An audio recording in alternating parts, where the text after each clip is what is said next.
Welcome back for our second podcast here at the Barnes & Noble in Union Square. And we're going to get things started. So, who's ready? All right. Please welcome from Pottercast, Melissa Anelli, and from Mugglecast, Andrew Sims.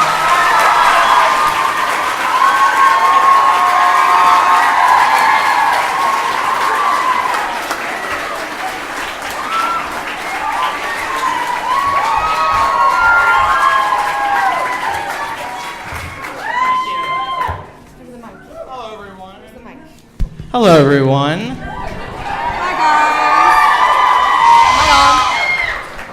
guys. Correct me if I'm wrong, but J.K. Rowling is in the city tonight. I believe that's what we're hearing. And cue applause. Yeah. Well, we have some intros with some other great people, and we want to get them right out here because we have a full show. So why don't you get us First going? up, who else but the bold and beautiful, straight from Kansas, Benjamin Shane.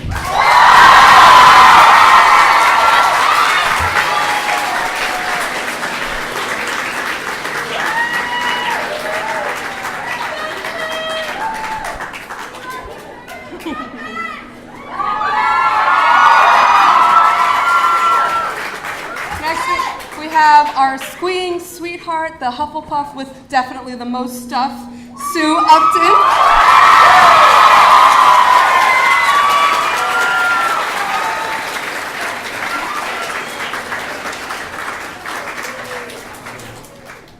Next up, come on up, Sue. One more round of applause for Sue. She's done so much this week. Next up, the founder of MuggleNet.com and now self-appointed master of nanotechnology, because after all, he's been reading his nanotechnology for dummies, and he's so proud. Emerson Sparks.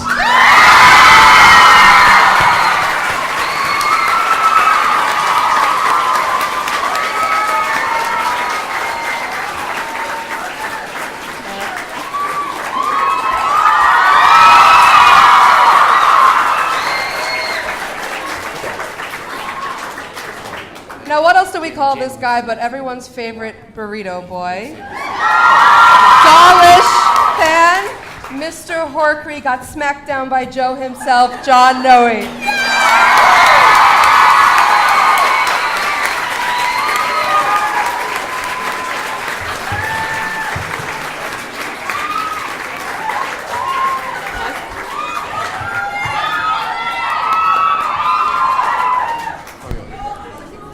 And last, but certainly not least, because this guy needs a very special introduction.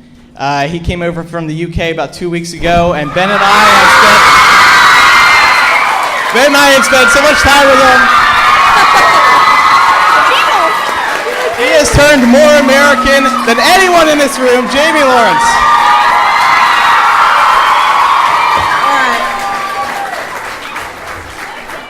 Oh my goodness, have we had a good couple of weeks. Huh, guys? Oh, yeah. Just a bit. I've been with these guys for 2 weeks. 2 weeks with these boys. One girl. Well, Sue wasn't really around all that much. Right, at the Aladdin. We spent 4 days at the Aladdin to have a vacation, during which I learned too much about the shapes in which boys can make mashed potatoes. I don't know if you guys I never, ever am going to a meal with them again. Then we went over to the JW Marriott in Las Vegas for Lumos 2006. Who else was there? Where we hung out with, like 600 of you for the weekend to hang out, see panels, play water quidditch, which we'll get to in a minute. We won. And do our live Leaky Mug from Las Vegas about 3 days ago. A select few of those Lumos people are actually here today. Yeah, they came. who are you? Stand up if you're here. Stand up. These people were in Las Vegas just the other day, and now they're here in New York City. Las Vegas and New York. So are they like Leaky Mug super fans? Do we call them Leaky Mug Extra now? What do we give them? What title do we give them? They're dedicated. Okay, you think of it. They're spending a lot of money. You send us an email. But anyway, we've had a really great time. Some of you also might know that Emerson and I have been doing additional podcast duties with Miss Cheryl Klein of Scholastic, who is here somewhere. Please stand up, Cheryl. Hot There Cheryl. she is. There's Cheryl. So in addition to doing our Leaky Mug 3 days ago in Las Vegas, Cheryl, Emerson, and I did one a week ago in Naperville, Illinois, and I know that there are some of you here who were there.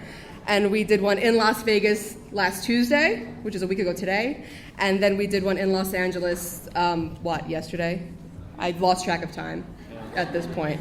So we've been talking for weeks. We've got plenty of stories for you. The one I think we should start with are our boys and their victory at the water quidditch.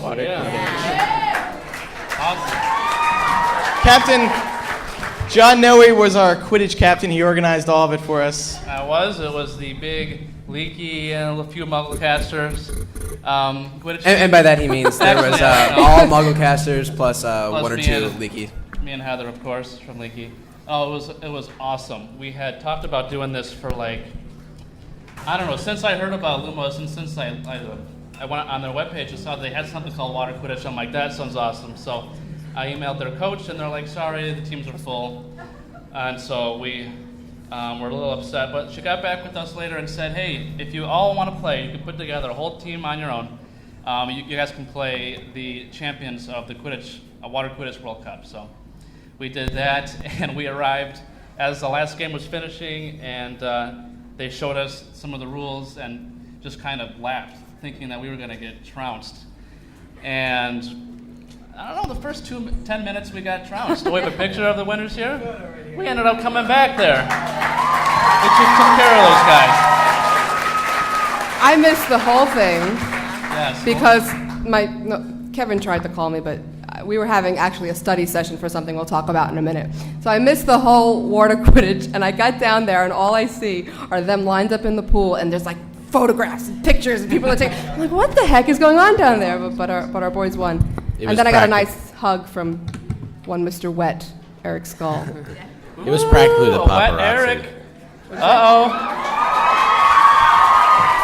Watch out for that. Yeah, it was nice, Eric. Thank you very much. Good work.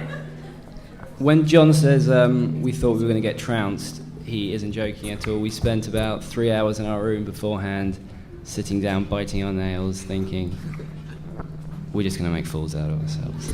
And by some twist of fate, we pulled through. So actually, he pulled through. This boy caught the snitch.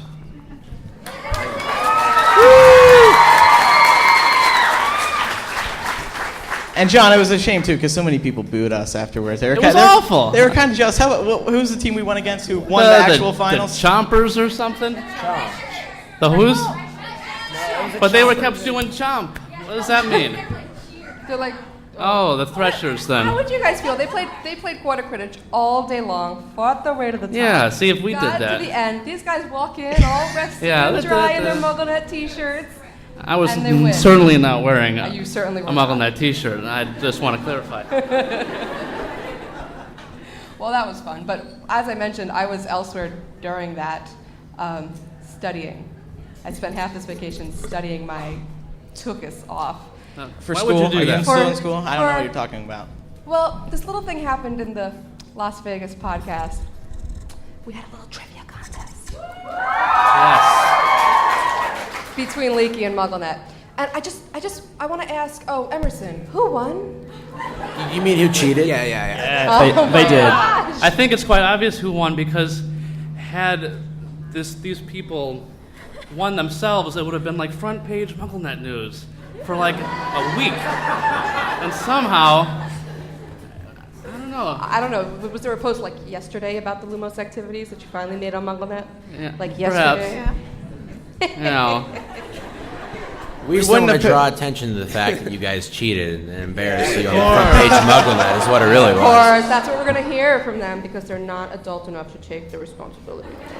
We didn't know what happened was they threw in these random questions for legal purposes, like about Rocks and Cinderella. No, look at us. Did we watch Cinderella?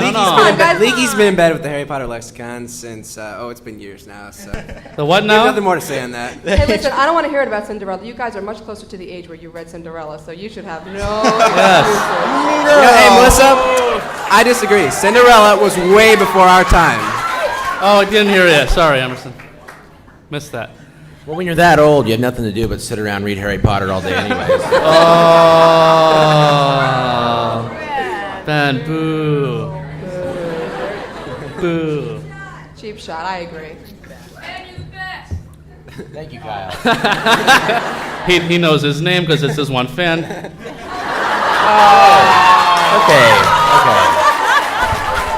Okay. I will not respond in kind. Hey, how about at the end of this? This is just an idea, but how about at the end of this, we have one person come up with the hardest Harry Potter trivia question they can possibly. We settle this once and for we'll all. settle it once and for all. Double or nothing. I think you guys are sung. Why are we even rematching? They're wrong. We're the mighty No, you know muggle what? that we Forget it. I don't don't want to lose. They have to challenge Forget it. We won us. fair and square. Forget about this. We are quite scared, yes. We won. Because they know Terrified. when it's a fair playing field that they don't stand a chance. Yes. Steve's not here, is he? Not Steve to here? Steve Vandar? HB Lexicon. No, he didn't come. No, all right. He's very busy working on the lexicon. Well, we give him as we're free. doing this, do you think we should point out some of our staff now, or? Oh, might as well. First of all, oh my God, it's Jeff Guillaume from HPA&A. It's an acronym! It's an acronym! It's an acronym! Oh my god, deja vu. It's a fantastic news aggregating site. Also, we have over here Zach from the Harry Potter Fan Zone. All the way from Australia, right? Are you from Australia? We also have Laura Thompson from MuggleNet and MuggleCast. Laura Tannenbaum! We have Brendan Kinney right there taking some photos. He's also a member of MuggleNet.com. Then we have Calista Selman, also MuggleNet.com. Uh-oh. Hey, don't Katie, I don't know your last name, of MuggleNet.com. Sarah. Oh, what? So Sarah. And then we have a couple other stragglers around Back here. there we have Kevin Steck. He'll be signing your motherboards and your routers following. Kevin Steck! We have to tell you about Kevin Steck. And MuggleNet graphics extraordinaire, my little brother, Dylan Sparks, right there. Do you think we should tell everybody how Kevin Steck saved our holiday? I don't know if that I don't would know be if a good it's idea. legal. We're gonna The get cops are coming. a phone call from the hotel. Just put it this way. Kevin Steck's magical abilities made sure that while we were on holiday, 6 out of the 7 people in the room could be talking to each other on IM at the same time. Because we're Hey, awesome get me a like glass that. of water, because we're cool. Yes. Anyway, let's go over to some of our leaky people. We have Doris Herman, our Lady leaky D! Friday coordinator, who you've heard on Modcast. We have Nick Ryan somewhere. There he is. Nick Ryan, very, very tall, runs our forum. Jose LeBlanc, who can make anything with twigs and jam. She's our crafts master. We have Melissa over here, who is with our Scribulus, our essay. Julie. We have Julie, our editor Julie is over there somewhere. Oh, Julie! Tynan. Kristen Brown, I think, is still here. Is she? Is she not here? Kristen Brown, our editor, was here, but I think she had to leave. Aw. And Sarah from our Chamber of Chat is around somewhere. Nice. Chamber of We have Chat. Switchboard Tim. Let me tell you about Switchboard Tim. Tim works in the lounge. There he is. Switch. This guy, he runs everything. He runs our lives. Without Switchboard Tim, this just would not occur. And I'm sure there's more leaky people here. I also Guru, forgot- Where's Guru Sloth? Where is he? Oh, Alex! There's Super Alex right there. Alex Robin, who codes every last thing on Leaky, and Guru Sloth. Where are you? He's right over there. There he is. Guru. Mr. I yearn for Pottercast. Guru Sloth. Wait, is I also forgot Emily Ogle, who edits all of our news. When I make a mistake, she's always there to fix it. So, of course, thank you. Round of applause for her. And, If you've ever done anything for or commented on one of our websites, hi. How about also, that? one more shout out for Catherine, who makes my life much easier. Thanks a lot, Catherine. Don't forget Micah Tannenbaum. Right back as he introduces. Wait, is Hot Cheryl still here? Is Hot Cheryl still here? Hot Cheryl still here? Oh, it's Hot Cheryl! I know. Well, but it's just fun. Speaking of hot, here in the front row we have Andrew's sister. Becca Oh, no, wait, we have to wait. Do you guys, who was here for the last New York Live podcast? Oh. I don't know if you remember, but we had some special phone calls. My mother sort of went around and got Matt Lewis on the phone and Cedric and Emma Watson, but we couldn't hear her because Andrew was going, yeah. Yes. Well, she the woman who made that happen is sitting right here, Mrs. Carolyn Ellie. Oh, the mama! My whole family's here, but my mom, since you all know my mom. But anyway, the point of all this is that I don't think there's ever been a time where we've seen so many of you at once, and it's awesome. We've had so much fun hanging out with you. We went to the Harry and the Potters concert and the Draco and the Malfoys concert. Yeah. Those That guys. was fun. Yeah.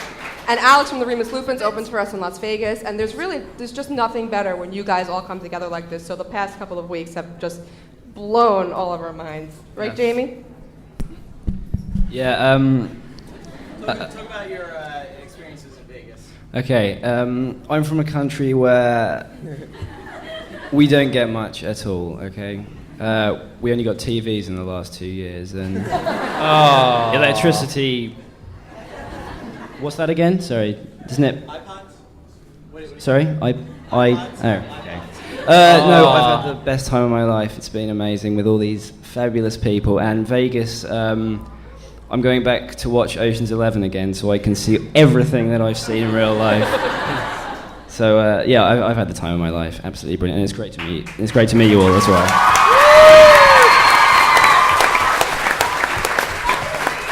Jamie has a new favorite song as well. Oh, yeah. Sing it. No, I'm not singing it, but...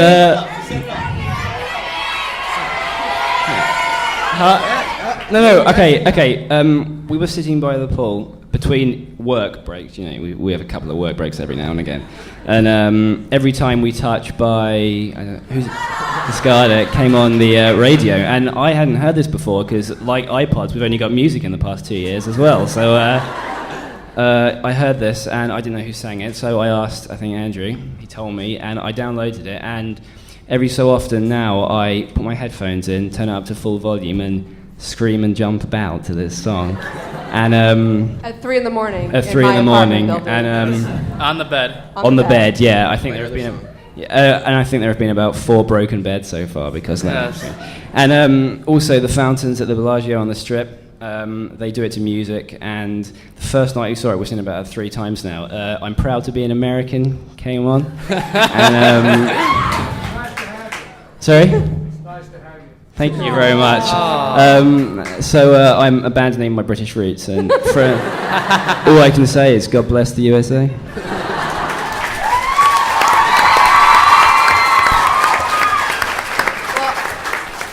As much fun as we had in Vegas and Illinois and Los Angeles, we're back in New York, and no sooner did we touch down in New York. Do you guys remember the last podcast? Sue came in with an amazing story. She met the person that she was so anxious to meet, Jason Isaacs. Well, no sooner had my plane landed that I get a message from Sue on my voicemail that was all screams. I still haven't listened to it.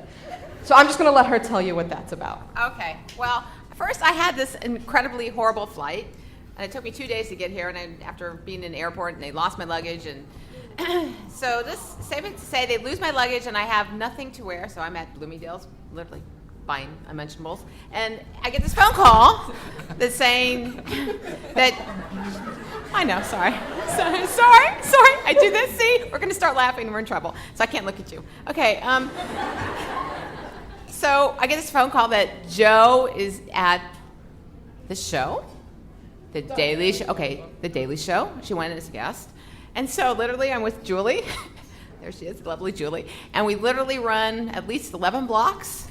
And I have like these really poorly fitting shoes, and they're like flying off of us. And I'm literally running down the streets of New York in my bare feet because I'm like not going to miss Joe.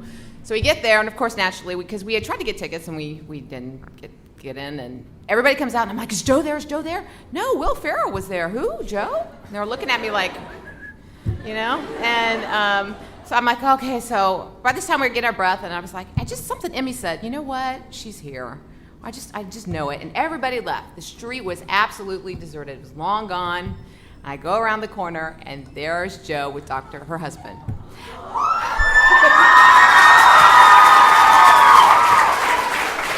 I thought I was going to have a heart attack, but then you go into, because I work in news, and it's just like, Joe, it's Sue from Leaky. And she, I thought she might be, terrified, But she was really cool. She's like, hi. And Julie's like, hi. And we introduced, and then I shook Dr. Murray's hand, and I just, you go into the, do you blather at her? Do you just say, I mean, what do you do? I just, but what? Congrats for me. Oh, thank you. I was so just out of my mind, and there she is. I mean, she's real. She's so small, and she's so pretty, and she's so cool.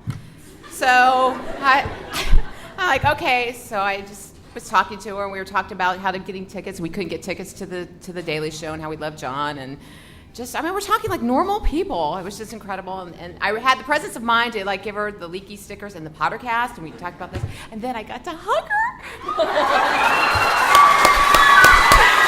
I was so excited, and I told her, this is a direct quote. I go, Joe, you rock my socks, and she laughed. She cracked up, and then I said the word Hufflepuff to her, and she shook her head, Sue. So she knows. I was excited. It was great, but then they got into a cab, and Julie was so composed and nice the whole time, and here I am just, Joe.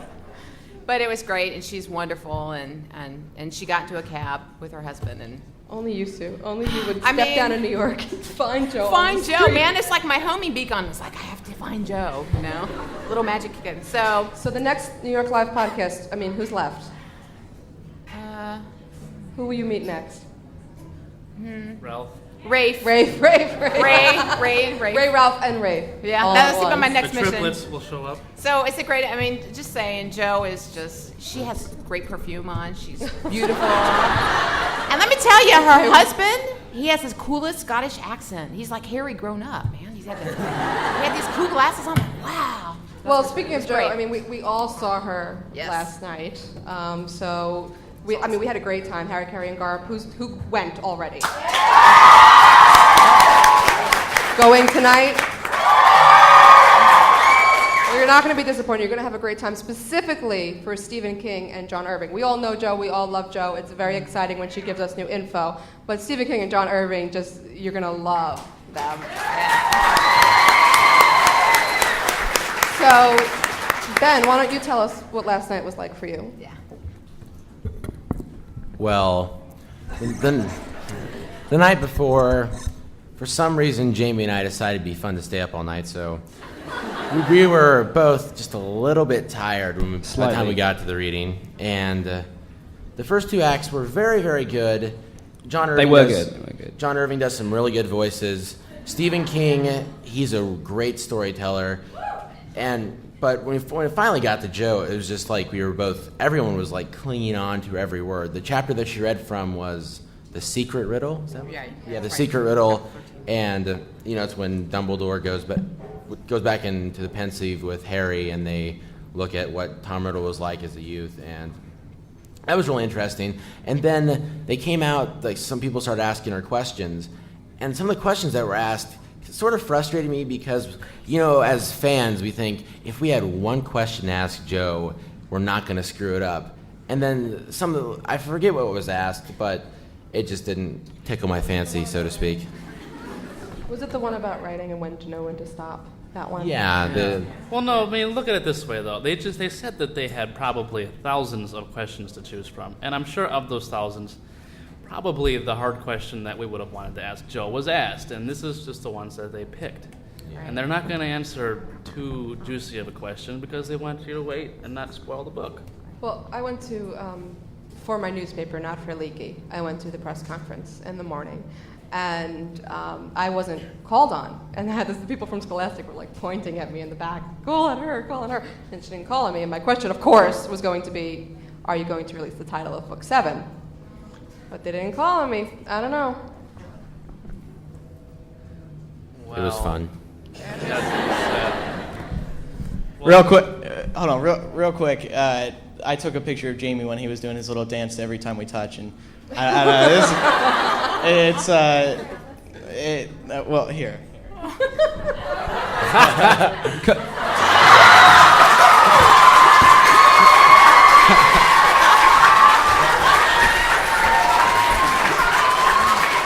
And we have both video and audio. Multiple videos. There's also a great video on YouTube of Andrew at rest. Yeah. Yes. As the mighty Well, okay. Andrew. For anyone who I'll doesn't know, reenact it was the first night in Vegas. It was in Aladdin, and we were sitting there, and I sort of fell asleep, propped up against the bed weird. So for some reason, my neck went wrong or something, and then John, of course, said, "No, don't you dare pull it out." And no, don't you dare pull it out. And After you showed that picture, all so it bets are got off. on YouTube via my good friend Kalasma, and then I'm actually very proud of it now because it won an honor. It was one of the most discussed videos on YouTube, so I'm actually pretty happy about it now. I'm gonna stick it on my resume and then maybe see what happens. It totally backfired. It was supposed to embarrass him, and it made him like the snoring hero of the Harry Potter world. I Very mean, proud of I it don't know. though. And my throat hurts like no.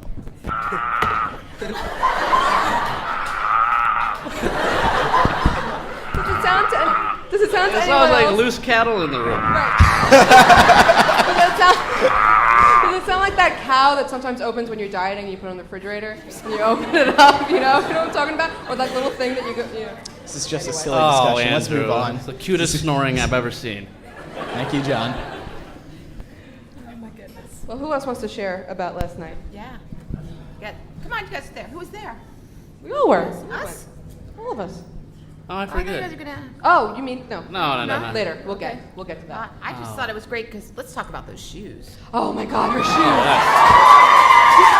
Please. And I was sitting next to Emerson, which was a waste because when her shoes came out on the, not even her, when her shoes came out on that stage, I went like this, oh, and I just want. There were these gold. I don't know if you've seen pictures yet. Do they still? They look gold from my bad eyes. But anyway, they had straps and then like a thick gold snake just like wrapping up to her ankle, and I'm sure they cost more than my college education. But I'm sure they're being knockoffs made right now. The first time somebody finds them, just email me. But anyway, I'm sitting next to Emerson, and I can't even talk to him about it because all he's going to do is make fun of me. So I just stay quiet. Are you kidding? Emerson talked to me about those shoes for like 2 hours last night. He would not shut up. I'm like, Emerson, I know, they're kind of cool shoes. He kept wanting to know where to get some. I told him to check eBay after the show.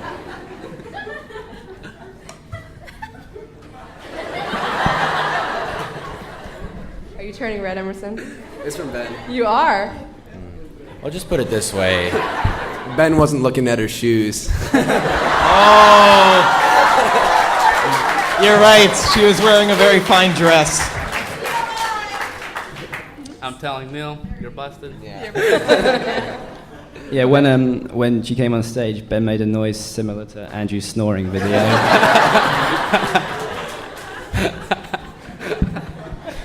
Is that even possible? I'm sure. I know. Don't say it. I know it. I know it. You snore every I night. know. Every night. And they do have video, so I'm just going to Yeah. shut up now. Oh my gosh. Anyway, she got asked some interesting questions. But first of all, some awesome people introduced her. Oh, yes. Yes. Mr. Jon Stewart walks onto stage, and Emerson and I just like shoot from our seats and start clapping. It was awesome. And he came out and immediately said Rowling.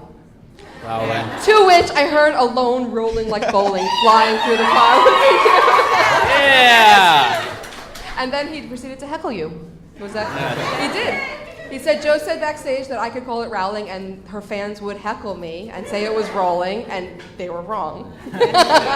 So anyway, he's awesome, and to see that kind of support between the two of them is He was pretty cool. he was funny too, just Yeah. admitting very that he's a Potter fan himself and he should be sitting out there with all of us. And it was, I it think was he fun. meant that, though. I thought No, it was I know he really meant cool. that. Yeah. Meant. Well, who else did the other introductions? I forget. I can't remember. Whoopi Yes. Goldberg. Whoopi Whoopi Goldberg. Goldberg. Kathy Bates. Kathy Kathy Bates. Bates was great. Warwick Davis. What was his name? Warwick Davis.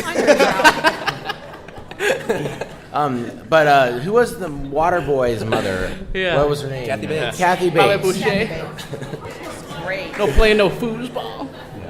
She introduced who? She introduced Stephen King. It Yeah. was wonderful because she was 25 minutes. I just have something to say.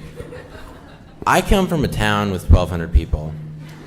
More than me. Yeah. Here we go. And I just think it was just amazing for me to sit in that theater, where there have been Harry Potter premieres there before, just tons of things, and it's just legendary. And for me to see Jon Stewart and then these three authors, it was just brought a tear to my eye. Oh, it's tough being Ben Shane. John, It is Ben, tough being do you know mentioned. that there were 5 of your town in that space? 5. Your town 5 times, so 6,000 people. Yeah, that's 5. 5 of Ben's town fit inside I the thought they Radio all City came Music for a Hall. second. They all Well, showed 5 up. of the people. If they all suck in there. But it's really impressive because Whoopi was hilarious. I mean, she was. Oh, whoopee. And she blew through some of that copy, man. Scholastic. Nothing against that, Cheryl, but they got to work on that copy of Whoopi's. She was funny.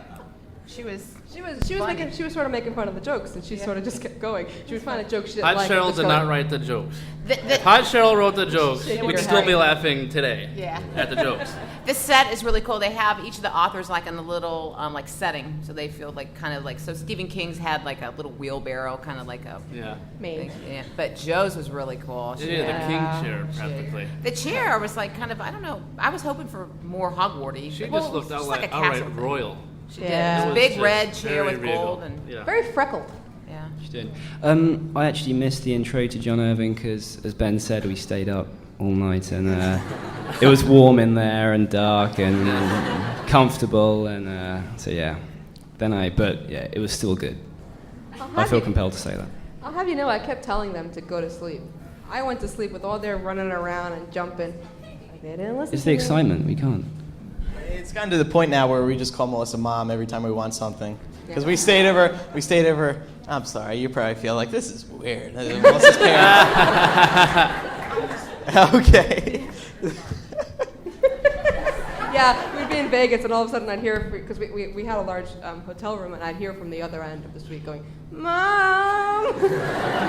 I'm like, what? But we had fun. It wasn't all Mom. But what about the questions of the reading? There was one that I particularly liked was what was Hermione? What would Hermione see in the mirror Vera said? Yes. I can't believe that's never been asked before. Yeah, because Joe said that she had actually never been asked that question before, but she did pretty much squash any little inkling that was left for you Harry Hermione shippers. Can I, Sad. what inkling exactly was left? Sad. No, I'm just asking because later on, she also said something about Ron and Hermione. She said about the shipping wars online. Right. She said that when she had found them, and it was like a great cyber gangland warfare kind of thing. I was like, well, yeah. And she said, the people who wanted Harry and Hermione get together, and then people screamed, and she went, "There are more of you out there, my God!" Something like that. It was funny.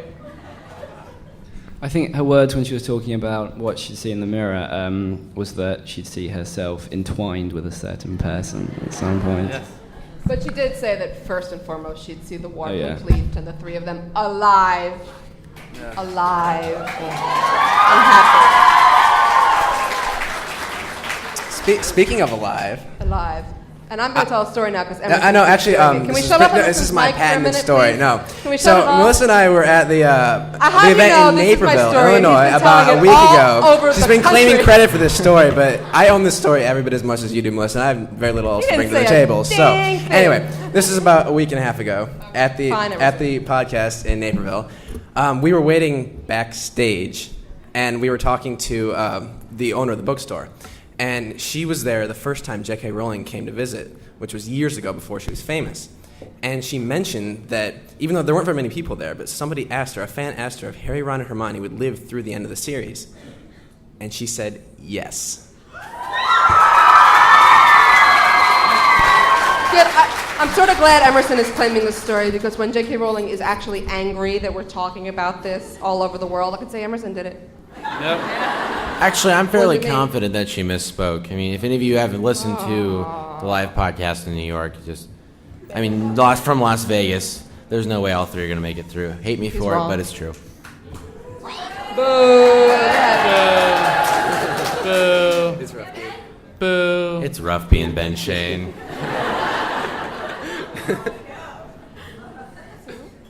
What do you think about that? Oh, they're all gonna live. It's once again, I'll keep saying this mantra over and over. The boy who lived, not died, lived. It's not the friends who live, though, so... I'm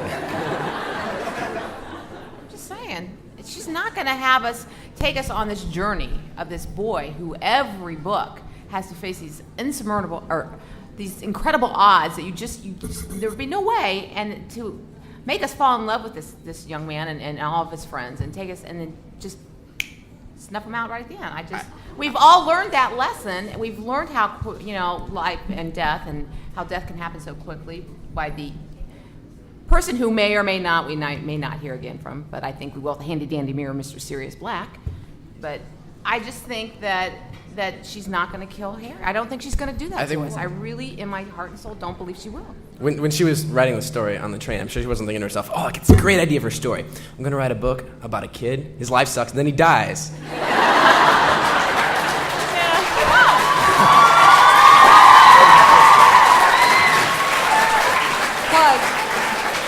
But it's also important to remember that throughout the series, Joe has showed that... Okay, Emerson, please. Joe has showed that life comes with loss. And since life comes with loss, we saw Cedric die, we saw Cedric die, we saw Sirius die, we saw Dumbledore die, and Harry's destined to be reunited with him. And so, he's gonna die. Okay, Harry's no, gonna I die. have it right here. And I said it in LA, I'm going to say it again. She spent 6+ books getting Ron and Hermione together. There is no way she's going to get them together and then kill them.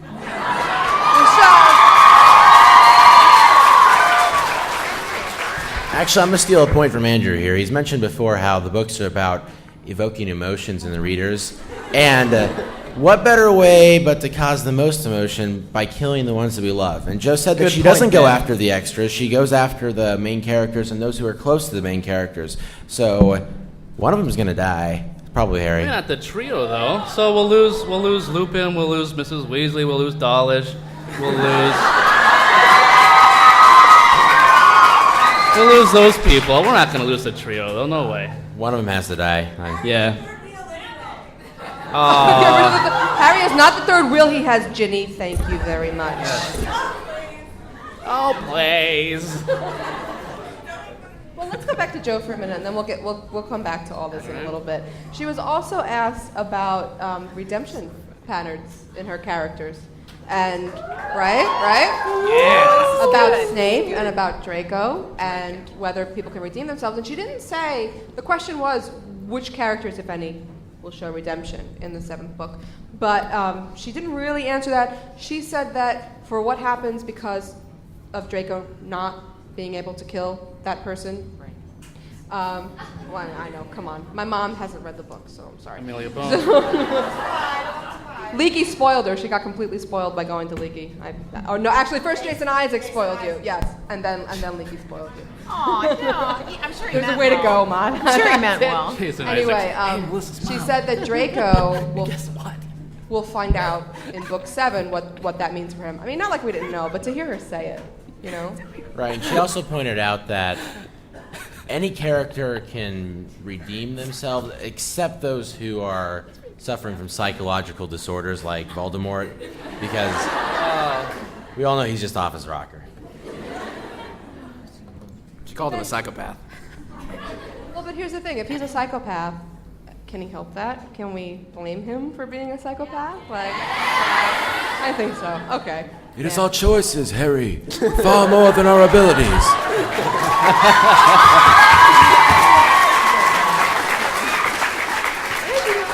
I can't. My hands are sweaty. I can't. Your hands are sweaty. Property of Pottercast. Thank you. Yes. Keeper of keys and games at Hogwarts. Hey, Warwick Davis. I don't have much of a life. Dobby's free. Dobby's free. Come on, everybody all together now. Dobby's free. One day we're gonna meet the guy who did that impression, and he's gonna hate us a lot. Well, she also spoke about wands, and somebody asked why Ollivander chose the wand core as he did, and she said something a little off. She said that the relationship between a wizard and his wand would become more important in 7, and how the wand really just works as a vessel. But I thought it was interesting that she pointed out specifically that in 7, we're going to learn more about this core relationship. Interesting. And you need to protect your wand. The relationship between a wizard Thank you, and his Snapcast. wand, and just how they relate.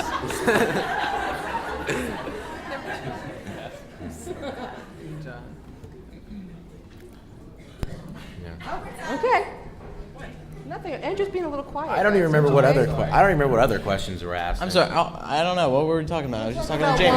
No, I was just talking to Jamie. I lost my train of thought here. We're talking about wands. Oh, yeah, let's talk about that. What comment? The father's comment at That the was end. so Oh emotional. my Oh, gosh! Weren't they wonderful? They were What so happened was fantastic. a father and a daughter came up as the final question, and I know me personally, I was expecting it to be some nice big thing, and it was. The father said, "Thank you for inspiring all these children, using Hermione as an example, as a role model," and the whole place was almost in tears. It was like right? Yes, Yeah. Very emotional. I thought very emotional. this guy's timing was perfect. He said every word, in the right place and stuff. I was in tears. Well, it's like she's heard that so many He comforted times. me for about half an hour I afterwards. had to. But even Joe was in tears too, and no chance he's here tonight, right? The daughter, father. Okay, good. So then we could say the daughter's comment The daughter's question. kind of blew it. Kind of blew it. There was this big emotional buildup, and then all this hype. what do you do if you were? What would you be if you weren't a writer? You were expecting something more than that. What's your favorite color? It seemed like a big enough setup. It seemed like a big enough setup where it was going to be something like, "So what's the title of book 7?" And then See, she I was going to give it yeah. away because she was so moved Yeah, or something see, like that. that would have been a good way to loosen her up to give the title. If they would have been like, Yeah. oh, yeah. What's the title? But what would have happened? I mean, they screened those questions. So could you imagine if somebody had then started to say, "What's the 4 security guards come out of nowhere, hit him to the floor"? Exactly. One syllable off and they're out. Well, she did say she'd be a teacher. Yeah. She was a teacher. My noble mom was a profession. teacher. She already was a teacher. She also got asked when she knows how to stop writing, and she said that she thinks the reviews of Phoenix show that she sometimes doesn't, or Yeah, it doesn't stop writing it. something like I that. think a lot of people are giving that guy some flack, but I think what he was saying was, how does she know when it's time to stop writing book 7? Like, when are you finished with that book? Because I think that is a good question. How do you feel when you're finished writing this book? You have so many things to clear up, and do you clear up everything, or are you missing something? Right, and she did say that she had written quite a large portion of book 7, and that she still had a lot left to go because there are so many loose ends. Yeah, When that you was- think about it, there's that was just so much interesting. left. Yeah. She said she's- After they finished the chapter with Harry and Ginny and Ron and Hermione's joint marriage, Yeah. then we'll have to figure out what the kids are going to be named, and then all the loose ends are then tied. The introduction video, and correct me if I'm wrong, but I don't think we've seen that before, where of it she's we holding the end. No, we've seen that. That's Oh, Harry yeah? Potter and me. All right, but anyway, when we saw it, the whole audience was like, Yeah. it's book 7 in a folder. yeah. I want one of those. Where's my X-ray goggles? Damn it. Yeah. You know? That's Like what she that. said. I'm afraid if the camera gets too close, the camera can see right through it. What I really liked about last night is you could definitely feel the presence of the Harry Potter fans because Yeah. as at the beginning they had the intro video where they were showing clips from Stephen King, John Irving, and J.K. Rowling, and Stephen King get a little bit of applause, John Irving a little bit too, and then J.K. something from Joe would come up there and be like, And then it died right down the second, the Yeah. frame that she was off, and then come back up and down. Yeah. That was weird. and she definitely and the first 2 authors, there were some people standing when they came out, but for Joe there was Everybody. I It was a was crazy. standing ovation. Jamie, would that be that loud in England, or would you guys take it down a bit? It would just be me there, so. There wouldn't be much at all. Aw, Jamie. Who else thinks he should stay here?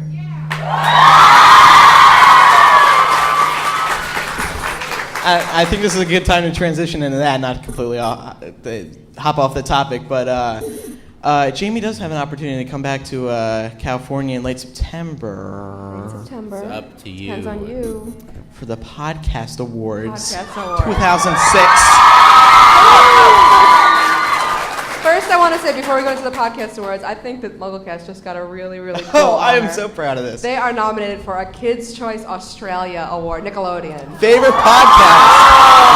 I'm all over the desk here. It's so cool. We're sitting in Starbucks, and I get this email from the MuggleCast box, and it's like, you were nominated in this. I thought, oh, maybe just Harry Potter. So I made a nickname, which is the biggest pain in the butt that you will ever go through in your life. And their favorite podcast, we're up against the 3 podcasts I've never heard of. But so vote, and I guess we win something. I don't know. One of those little blimps you put on Yeah, I want one of those little blimps that you look through. But a brief explanation about the Podcast Awards. Oh, yeah. What happened is Pottercast people said, hey, nominate us in People's Choice and Arts and Culture. And over at MuggleCast, we said, nominate us in People's Choice and Best Entertainment Podcast. And for some reason, I think they're doing this to mess with us, they put us both in People's Choice and both of us in Best Entertainment.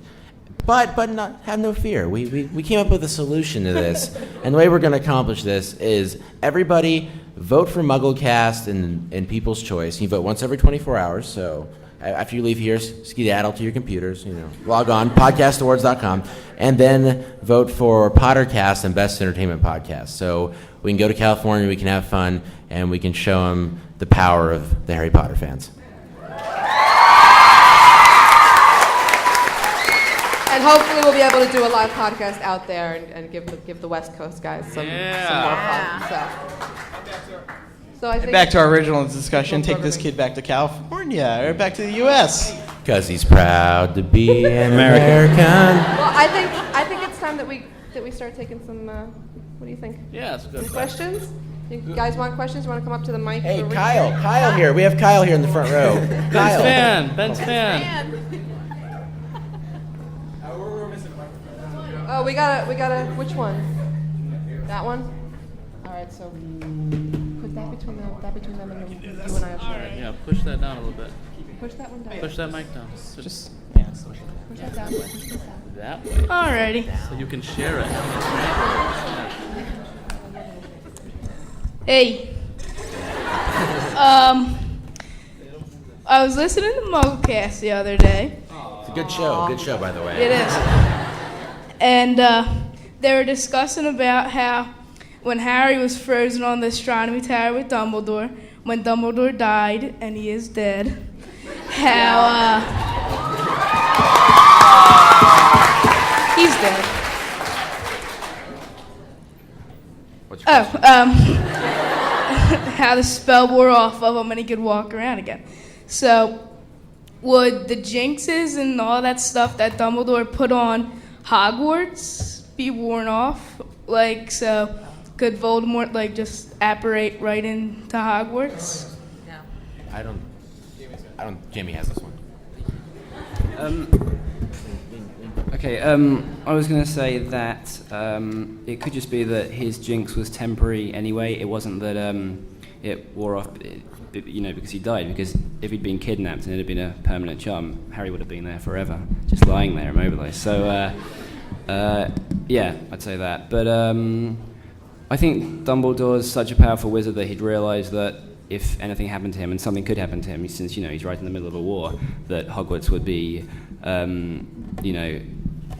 could be more vulnerable to attack because all his enchantments would have worn off. So I think he's probably made, other arrangements because he's so awesome, but dead. Thank you, Kyle. So, who else has a question? Kevin Steck, everybody. Kevin Steck. Microphone's backwards compatible. Just He's going to spoof the MAC address. It works. So, anybody have a question? Hold on all the MuggleCast t-shirts. I know. I like the Pottercast. Those are very nice T-shirts, by the way. Okay, I'm a fan of MuggleCast and Pottercast, but I was listening to MuggleCast first. Sorry, but now you guys haven't talked about this in a while, but the Snape loves Lily idea. Because I think this could explain a lot about why Dumbledore really thinks that Snape turned for the good side. If he loved Lily, then he really wouldn't have wanted the Potters to die because he wouldn't want to have been the cause of Lily dying. And that would also explain why he kind of loves and hates Harry at the same time. Harry is the living reminder of James getting Lily, but he's also Lily's son, so he has to protect him. What do you guys think on that? What was interesting, there was an anagram out there that said when you arrange, what I forget what would you arrange? Severus Snape. Perseus Evans? Yeah, and it arranged to Pursues Evans, but it's spelled wrong. That's a little bit of a problem, but it's a thought that counts. But as in terms of, I'm sorry, I'm not trying to hog the mic. Does anyone else want to answer? Oh, I will. I think that Snape was there that night in Godric's Hollow, and I think that was why Voldemort, and I think that's why Voldemort asked Lily to step aside. I think that was part of the deal that Snape betrayed it, and that was the deal that she was to live. Mm-hmm. So, I really. But to be fair, though, we have to realize that I think if Snape was there along with Voldemort, Harry would probably hear his mother pleading with Severus Snape in that scene rather than just take. Wouldn't that stink? No, but I think Snape was like in the background. I mean, do you remember? I don't know if we can't really consider the films canon, but if you, especially with Mr. Screenwriter, but I'll be nice, But she wrote that scene. The way they filmed it, it looks as if he's turning his head. That there's someone back there when Voldemort comes in. So I think Harry was primarily focused because, I mean, it was his mom and Voldemort was in the room. I don't think that Snape necessarily was in the room, but I think he was there, and I think he might have been behind it. He could have been like outside the house or something like that, maybe. Where did I hear not too long ago that someone said that Joe had a huge part in setting up every shot of that scene? She wrote that scene. She wrote that, yeah. Like every detail about who's going to be, who's visible and who's not visible. I think that that's probably the biggest indication that there's somebody else there. Yeah. My understanding was that she wrote it, and whatever they did, she sort of looked at and said, "All right, well, you're not breaking any of my." I don't know that she set up every last shot. Of course, she was on set the whole time with the little thing.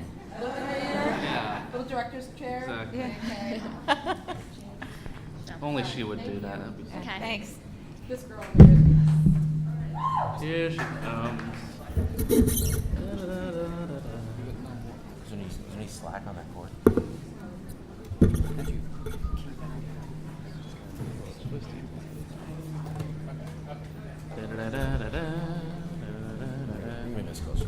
Playing waiting music. My question is, there's been a lot of speculation about the purposes of the Mirror of Erised, especially on MuggleCast. I know recently you were talking about how what would Harry see? Would he be able to use it to find the Horcruxes? And then there's a question last night for what would Hermione see in the mirror? But don't you think it's possible that the mirror reflects really, really deep subconscious desires? And so unless someone had access to the mirror, they wouldn't be able to realize their desires without it because it's so subconscious. We discussed this one a lot, and we just went around in circles and couldn't find a conclusion. But what you were saying on the MuggleCast about the Horcruxes, could he use them, or what saved his journey when he said yes? I know. Why would his subconscious desire change? Did you ever think about that? What you mean? Why would it change from wanting to see his family that I never knew to finding the Horcruxes or killing Voldemort? How do you know his subconscious changed? This is what we were talking about. That does he only see his final goal, or does he see his means to a goal? So if would he see himself finding the Horcrux? Sorry, John. Or would he? Sorry. Horcruxes, or would he see himself? Visit Horcrux.com, please. Or would he see himself destroying Voldemort? Because if it shows the deepest, most desperate desire in your heart, is it going to only show the final thing that he wants to achieve, or anything along the way? She also. She also had a sort of a follow-up question about how can your desire change. And when Harry was younger, the thing that he was thinking about most wasn't defeating Voldemort, because Voldemort really wasn't back at the time. It was, I'm here, I'm alone, I really want to have my family back, rather than. But now that he's older, he's almost a 7th year, and Voldemort has a body. He's fighting Voldemort now. His deepest desire would be to defeat him, rather than seeing his parents again. But you don't know that, like. No, yeah. None of us know any of this for sure. Just speculation. But it might help you with not going around in circles so much, to not speculate at all. Well, again, this is MuggleCast, and if you want to listen to Pottercast, we don't go around too many circles. Yes, you're more consistent. Yeah. Well, we actually have book 7 already. This is our 2nd month with it. Well, but I think the thing with the mirror is that it's at that moment. It's at that moment. It could change at any moment. But, at that moment, he was alone at school and wanted his family. Now, the thing that he wants most so it's gonna change for everybody. But do you think it's really, at that moment? Because it was at that moment, I'm pretty sure if Emerson looked in the mirror right now, he'd see a big pizza. But, so... Well, but that's not necessarily on his very, very most subconscious level. That is a conscious decision to want a pizza. No, it's subconscious. No, it is. We go to a $30 buffet and he gets pizza. So I'm pretty sure it's. I really like below pizza. Below the surface. It's true. At McDonald's breakfast. 4 a.m. When he came to the UK, I tried my best to take him to the best UK restaurants, and we got there. And I was like, Emerson, look at this huge menu that you can order from, all this great British food. And he ordered the only American dish on the menu, and I was like, sorry. It could have been pizza or a burger. I don't know what it was. It was one of them. I really love pizza. He does. Let's as fascinating as Emerson's fascination with the pizza is. The one there's a girl with Leaky shirt right here. Yeah. We won't only call on Leaky. In case you're wondering why we have such a white trash setup here, we actually do have more microphones. We are, we spend money on these kind of things. Yeah. But the mixer couldn't handle it, so yeah. So was that the last T-shirt in your wardrobe? By the way, first one. By the way, Ben, that is so mean. By the way, you can ask more than just theory questions. You can ask general stuff too. So. Melissa gave me this shirt. Thank you very much. It looks very nice. Thank you. Thank you. Anyway, I'm a Pottercast fan. It's about time. I was wondering about, there's a lot of debate about Snape and whether he's good or bad. It's kind of, I think, sort of popular right now to think that Snape is good for some reason. And I'm just wondering if there was some kind of arrangement between him and Dumbledore, if Dumbledore knew about the unbreakable vow, why would Dumbledore not have shared that with anyone else? Because, if he knew that it was a possibility that he might be in danger, why wouldn't he have told someone and because he took the truth about Snape to his grave. If he cared so much about Snape, why wouldn't he have tried to clear his name before he died? Unbreakable vow with Dumbledore. No. Why wouldn't he have said something? Why wouldn't Dumbledore have said something about Their it? arrangement would be in order to ensure that this war is won for the right people. Right. And that could endanger many, many things. And I think that he's very cautious about the information he gives out. And, the heart, if it's true, if Snape is good and he did this after a big discussion with Dumbledore where Dumbledore said, hey, one day, gonna have to kill me, If that's the case, that is the hardest choice I think that anybody in the books has ever had to make. And to just give that around could and endanger the whole purpose that way I don't think is Dumbledore's style. And something else I'd like to briefly discuss here is that John just mentioned it, that some people think that Snape and Dumbledore actually had an unbreakable vow. However, I don't think that's true because of the fact that Dumbledore is so trusting that he puts his faith in people so much that to make them do an unbreakable vow is like saying, I don't think you're going to do this if you have the choice to do so. So I don't think Dumbledore would do that because he's such a trusting person. There's no making of anything. This is you a do guy it or who die. was a Death Eater, and who's suddenly wanting to ask for forgiveness. He's asking also for a post at a school with all these children, and we know how important the kids are to Dumbledore. We also have a man who's extremely good at that one word with the O that I can never pronounce correctly. Occlumency. That Dumbledore has to realize that he can't even really get a good read on this guy. So I'm still trying to figure out why it's so insulting to assume that Dumbledore wouldn't use this resource, which is this spell of the Unbreakable Vow, which is a spell that was only seen once in Book 6, and it's not like Joe to introduce something like that, a new spell, and only see it one time. Lots of examples in the other books where she introduces something that's seen more than once. I think that very quite possibly could have been an Unbreakable Vow. But Dumbledore wouldn't do that because that's like saying you do this or you die. And with Dumbledore, everything's about choices. So if he truly believes Snape is going to do that, why would he need to make him take an unbreakable vow? That's what. Well, but they could have an unbreakable vow and it not be for the purpose of trusting Snape. Right. They could have an unbreakable vow for some other purpose that would make sure that certain things got accomplished. But I'm with Ben on, I think that if he says, I'll trust you if you give me an unbreakable vow, that's not really Dumbledore either. He doesn't trust people because there's magic. He knows that there are inherent problems with it. But my, I guess, big question is, when you guys had your interview with Jo over in Scotland, she kind of said that a better train of thought would have been to explore Dumbledore's lineage, but it never got kind of picked up again. It seems to sort of, you guys had such a good time, I think I got a little distracted from it. So I was wondering if you think that if Dumbledore might be related to Godric Gryffindor.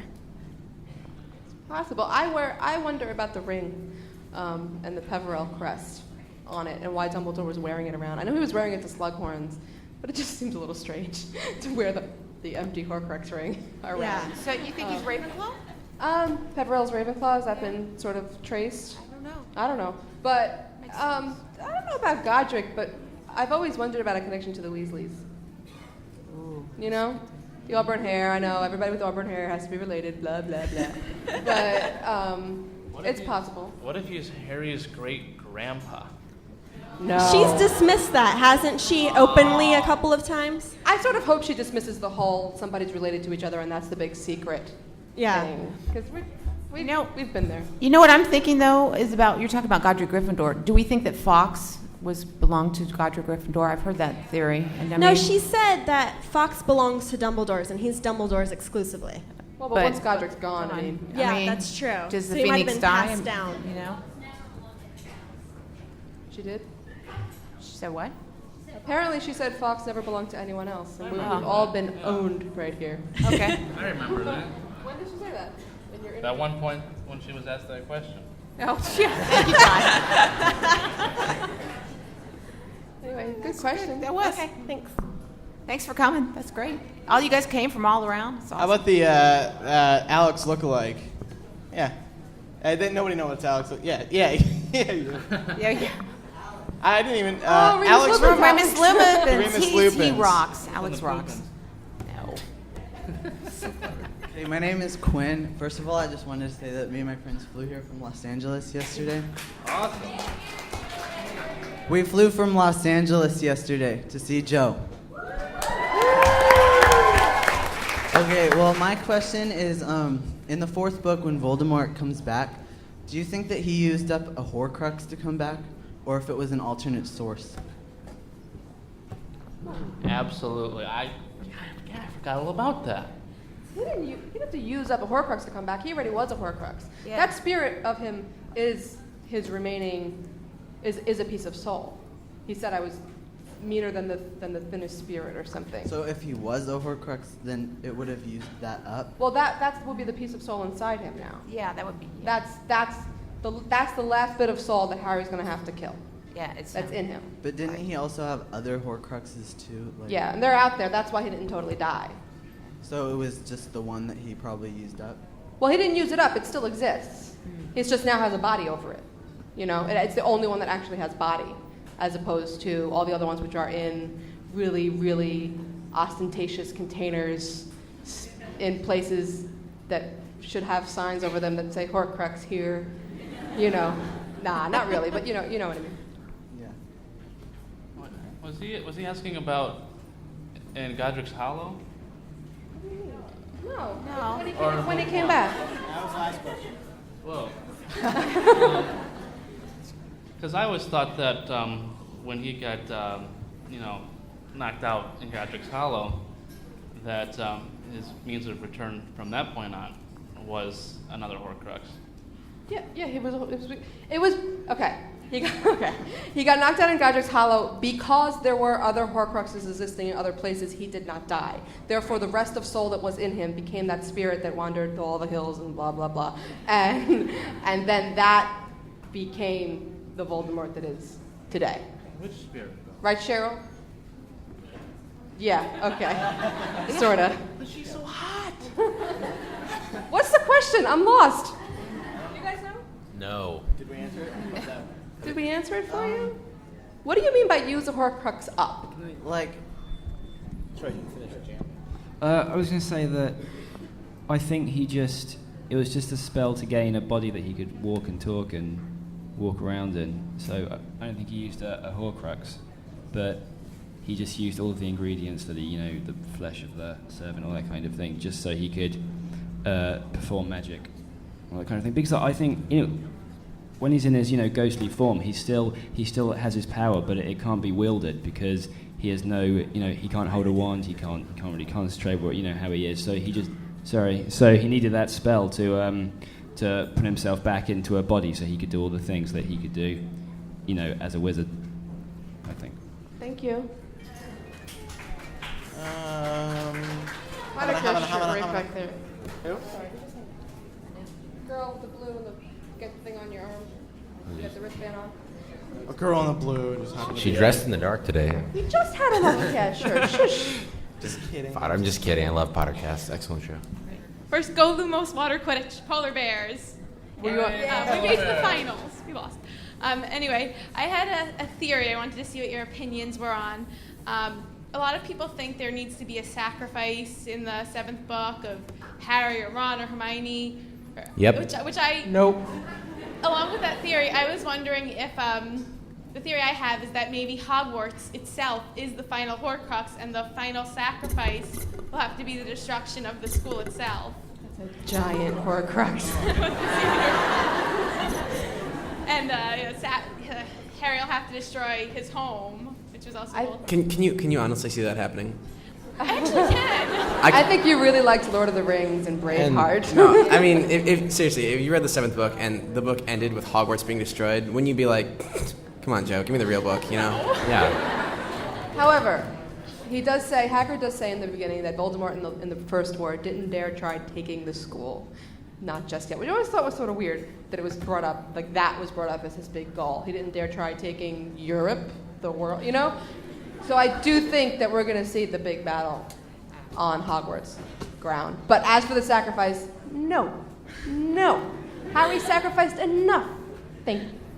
I also just wanted to say, Melissa, that I'm a Fitty and I'm posting on the message boards and we love you. And Thank you. to all the Fitties out there who've been trying to meet up with me here, come say hi. Fitties are from my health podcast, Fitting It In, who have been an awesome source of inspiration to me, even though I am their terrible leader right now because I've been in Vegas for 2 weeks and, $30 buffets. Enough said. This guy all the way in the back corner. Yeah. I can't see his shirt, so even if it's a HPA and A shirt, I'm still... Got to give some credit to people in the back,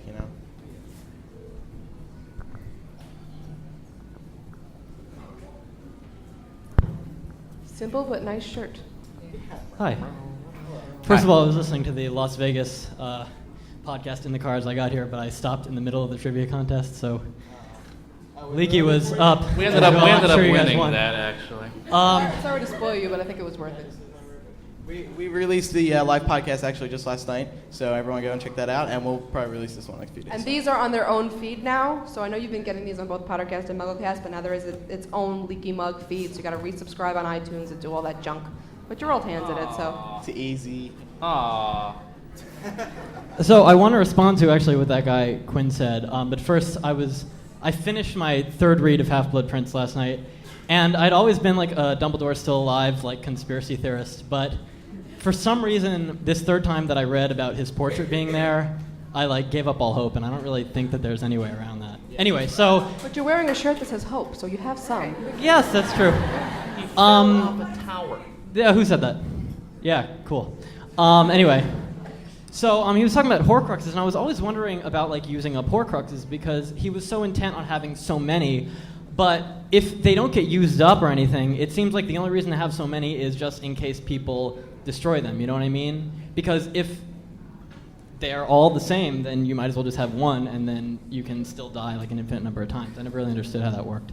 No, the thing with Horcruxes is the reason he split it 7 times is firstly because 7, is the magical number, and the other reason is that if you have the more of him you have, say his body's in when he dies once, he died that night in Godric's Hollow. Then another one of the Horcruxes had to be used that became the piece of soul that he was. So does that mean that he's got fewer now, like 5 or something like that? Or 6? Or yeah, whatever? technically, yeah, he would. Okay, but that number occurred to Dumbledore? Huh? That never occurred to Dumbledore. Huh? Me? How am I wrong? They're telling me you're wrong. I really don't want to start counting Horcruxes right now. Yeah, I can. There are resources on Leaky. MuggleNet.com/section. Yep. Thank you. Horcrux.com is also a fantastic place to get Horcrux information. I have to point this guy out right here because he's wearing, first of all, an I'm with Dawlish shirt. Dawlish. And on the back is my little mooch. God, look at my cat on the back. He's got a picture of my cat on the back of his shirt because John calls it Dawlish, and it's not her name. My wife actually came up with this theory. She's shy, but I'm proud of it. Back to why Dumbledore so absolutely trusts Snape. In Book 7, when he's drinking the green whatever it is and starts babbling. Excuse me, Book 6. Yeah, I shouldn't have said I read Book 7. I forget. The no, not them, take me instead is actually a memory that Snape gave to Dumbledore of him pleading with Voldemort not to kill the Potters. And that rather than any sort of vow, he actually has the memory of Snape pleading with Voldemort not to do it. And that is why he has no doubt at all, because he, in essence, was actually there during the time.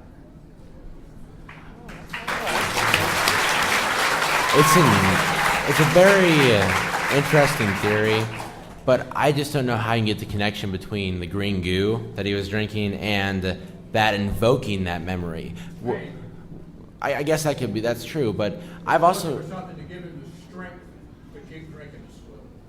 Well, I've also heard theories about how there's all those Inferi and all the dead bodies that are inside the caved area, and how some of that could be invoked by like their worst memories. I don't know.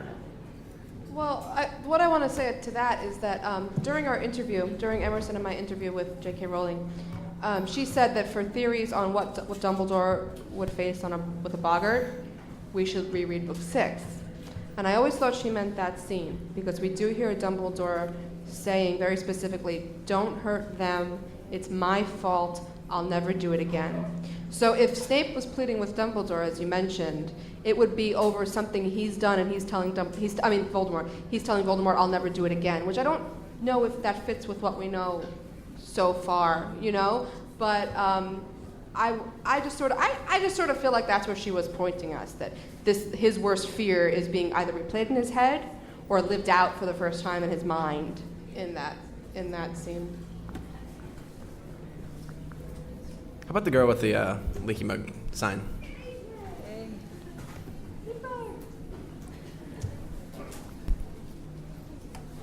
Hello, I'm Sam, and I was just wondering, how do you guys think that spells are created? Like, do you think that they all already exist and you just have to discover them, or do you think that you actually have to create them?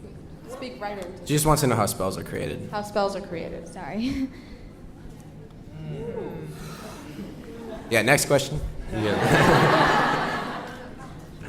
Because we hear Voldemort mentioned in the graveyard scene in Goblet of Fire that he had magic and spells of his own creation, and then we saw, what was that? Oh, geez, Sectum Sempra. That sound that where the spell that Snape invented. So anything that we came up with is just speculation. I don't know how a spell's invented. Well, that and the Dark Mark too is also an original spell. Mors Morta. It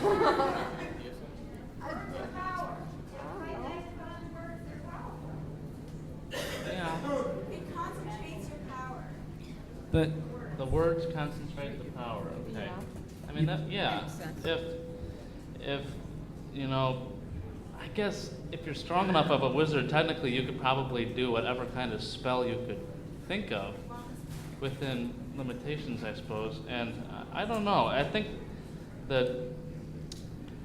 Book 6 really mixed things up a little bit when they said that you could do spells without actually saying the incantation out loud. I hope we're going to learn more about that in the next book. But there has to be like a special process of coming up with spells that's dependent on how much power you've got, because you can't just stand there all day saying words and hope something happens, you know. So, huh? Okay, sorry. Did everyone hear that or not? Okay, cool. Ouch. It wasn't funny, so I'm not going to repeat it, but I just think there has to be some kind of process that all wizards can do, but you have to be specifically powerful to be able to do it properly. Well, I think what John says might inch on it. We see somebody like Dumbledore who can just sort of do magic and control magic internally. He just sort of seems to have wrapped himself around magic. And once you do that, if you find yourself doing a specific thing that causes a specific effect, maybe then the word comes. You assign the word to it, and then you can describe to others what you have to be doing within yourself to make that occur. And the words, you know, they'll be nice fitting words, but maybe aren't so important. But it seems like an inexact science, magic. You know, it's like medicine or something. You have to experiment to find out all the things that are associated with it. You know, there can't be anyone alive who knows everything to do with magic. But there are people who try and go further than any other person has gone, Voldemort, Dumbledore, and who can do stuff that no other wizard can do, or witch.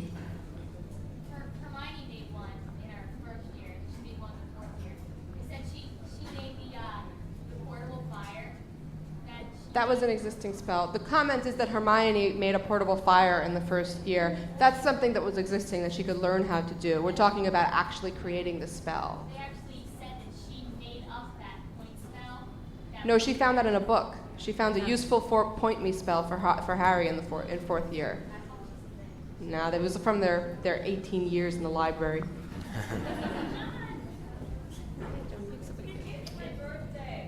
Oh. Okay. How about got Dawlish back there? Can I pick someone? Just pick someone.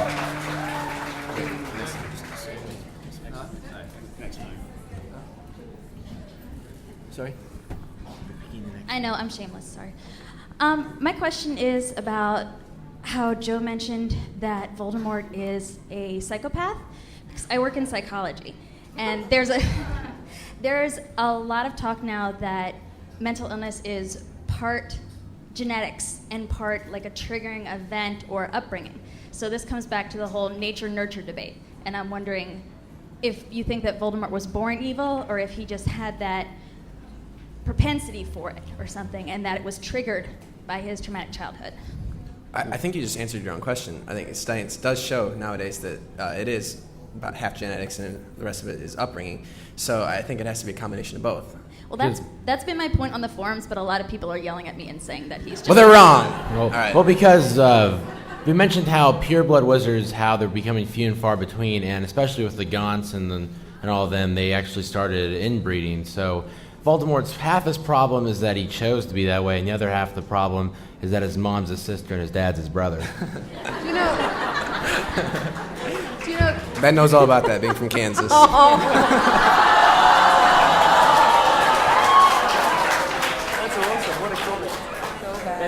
You know, something that was very interesting about the passage Joe chose to read last night was in that passage we see Tom Riddle extraordinarily concerned that somebody would think he was mad. And you have to wonder if the people at the orphanage have been telling him how crazy his mother was when she came in. Or, you know, or if he's done a little digging on his family already and has discovered the history for insanity and is so concerned about it. But yeah, dude, he made a choice. Harry was abused. Snape was abused. You know? So It's our choices, far more than our abilities. Enough said. Thank you. Okay. We have time for, I think, 2 more questions. Here, let Jamie. Yeah, but if your question's not really, really, really important, put your hand down. Otherwise, he'll make fun of you. The girl there. Yeah. Yeah. I told you they were asking you. Okay. I'm gonna have to be silent now so I can think of one. Thank you. I'm Amanda from Princeton, New Jersey, and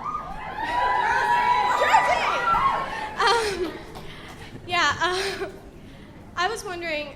Joe read pages 263 to 273, chapter 13, the secret riddle. Why do you think she chose that passage out of all the passages she could have possibly chosen? You're talking about the reading tonight, right?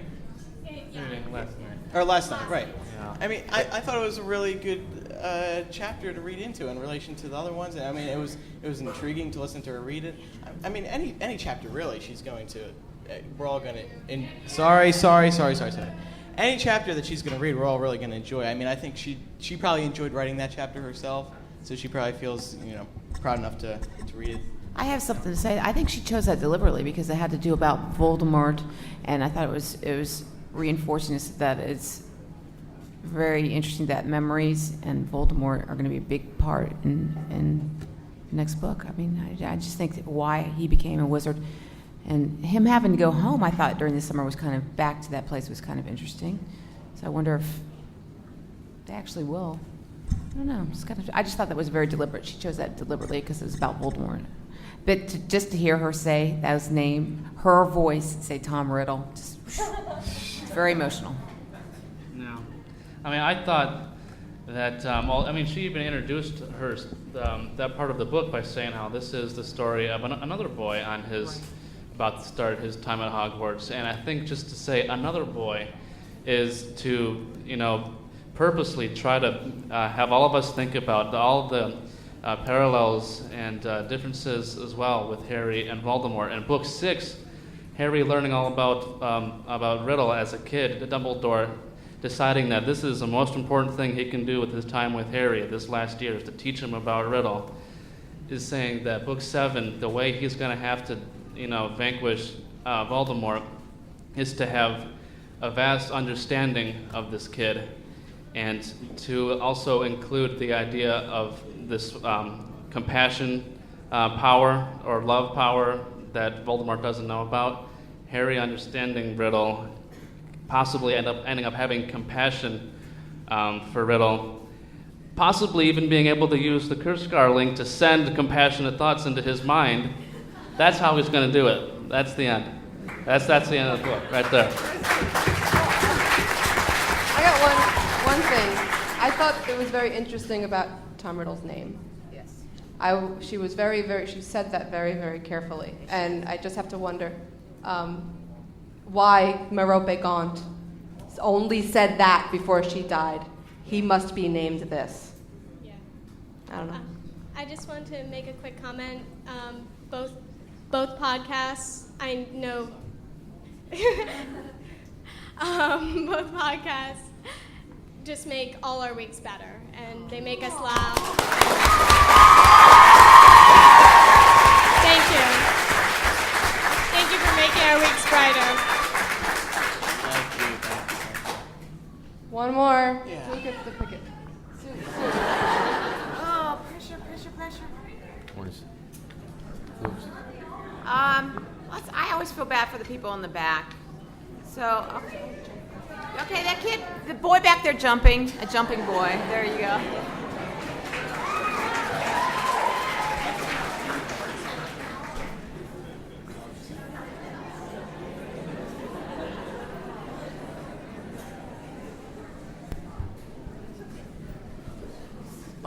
My question's about the pensieve.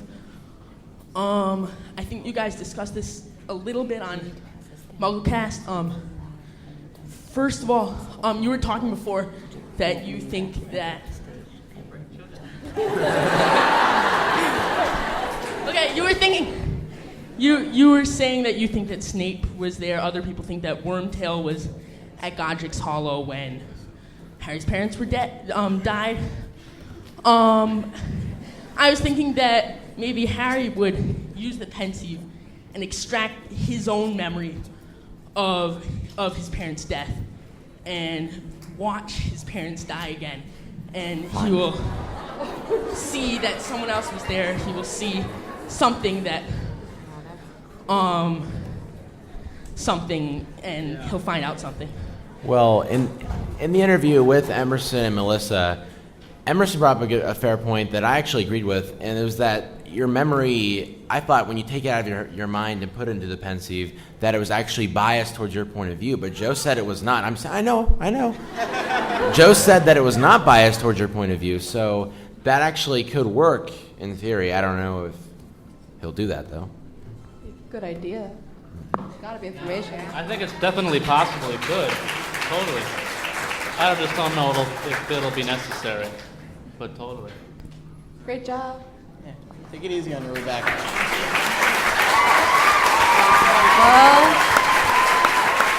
Well, guys, What? that's it. What's it? Any big finale planned? Not really.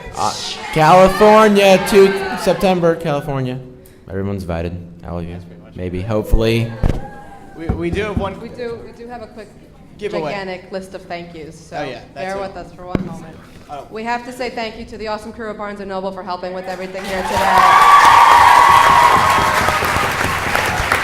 More things went wrong. I can't even tell you that we even got live is awesome. Richard, our audio dude, back from the last year. From all the way down here from 207th Street. Switchboard Tim, where is he? This guy could run the world if somebody gave him the keys. Kristen Brown, Nick Ryan, Doris, Kevin, Alex, Sarah, Julie, Clissa, Zach, Emily, Micah, and I don't know if I'm forgetting Kevin? anybody, but all our staffs who came out here at Kevin? 8:30 in the morning and worked their butts off. Kevin Steck. What about Eric Skoll? Eric Skoll. He's amazing. Laura Thompson, right there. Alex, Super Alex. Super Alex. Robin from Leaky. I'm sure Dylan's looking for a little round of applause too. And as always, Hot Cheryl, just for being Hot Cheryl. Does everyone know? Did we introduce her? What? Yeah, we like did. 3 times now. Just checking. 5 T's now, isn't it, Cheryl? She's up to 5. 5 T's, I think, Cheryl. She too. She has to fan herself. Yeah. She too spent some time with us in Vegas, and it was Yeah, lovely Cheryl. having you, Cheryl. Cheryl saved me. Cheryl came in as the other estrogen who stayed in the room with us. It was better. Before we go, we do have one quick giveaway that a lot of you entered. This is sponsored by JKR's Army, which is a little place on MuggleNet.com with collecting tips and how to stay safe from fraudulent purchases made on places like eBay and stuff like that. So we have a whole basket of them here, and the winner receives a what is this? A deluxe copy of Half-Blood Prince signed by Mary Grand Prix. So that is very nice. To draw laundry bag. The name. What? Jamie will pick. Good luck. Oh, I get it. Okay, hopefully. Oh, put a bet. Yeah, pick her. Let's go. Okay. Winner is Randy Zegman from Framlingham, MA, Massachusetts. Very good. Look, she's wearing Leaky and MuggleNet on either side. That's a fair girl. Leaky on one side, MuggleNet on the other. Well, guys, this has been Well awesome. done. Thanks so much, everybody, for coming out to see us.